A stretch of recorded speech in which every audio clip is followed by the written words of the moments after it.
Thing that we were talking about, school vouchers legislation, something that we talked about here at length on the 208 yesterday. So kind of just to circle back to all of that, Superintendent Critchfield had some major questions about the vouchers program. And if you missed this all plays off 2023 when Idaho lawmakers debated at length about starting ESAs, education savings accounts. And those accounts were an Idaho answer to the national trend of school vouchers, or public funds that are made available for families to enhance their students' education. And that money could go towards things like private school tuition.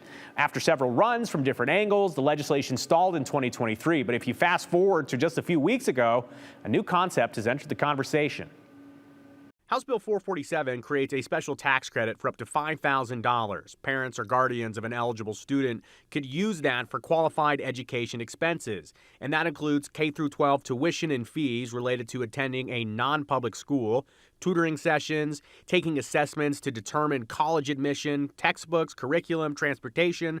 There's a lot of eligible expenses here. The Idaho Parental Choice Tax Credit Bill, I know many of you have heard many things. So how does Idaho's top education official feel about the idea? For me, at the first we were really focused on sort of philosophical points of a checklist that I have, and now I can lay that on top of the bill and say what boxes are checked here. Debbie Critchfield is Idaho's Superintendent of Public Instruction. She's a big supporter of school choice, but questions the commitment of resources. Nothing about this bill touches that. It doesn't make it, it doesn't increase it, it doesn't diminish it.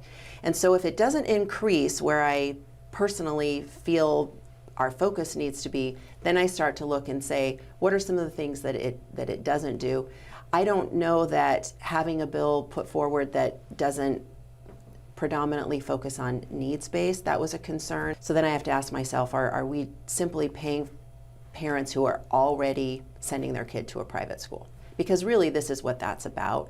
As Critchfield alluded to, the budget for the idea would be up to $50 million in state funding.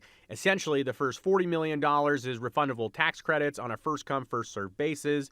Families can claim a tax credit up to $5,000 per student or $7,500 for kids with special needs. And another $10 million is for lower-income families that don't necessarily have the upfront money to go get a reimbursement from.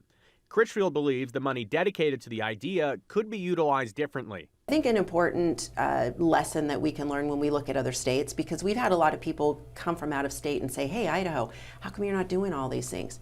Look what our state has done. And so then we do look out and say, is there potential that this grows in a way that it is more of a strain on not just our budget, but again, taking money from the top. As the legislation is now making its way through the House, the conversation continues. I don't know that all of my boxes got checked. There are some concerns, and so I guess we'll wait to see what the final bill looks like. For right now, there's enough concerns that I have that, I've got a lot of question marks. So a lot to consider here and a lot to follow. And Brian, I just will throw out one thing similar to what we saw last year. There's always a chance that something we saw last year, more of a voucher or an ESA program, does get pitched if this tax credit thing does not likely get a pass. But we'll see where it goes. It is only January. Oh, we got a lot of time, Brian. We'll see. Thanks, John.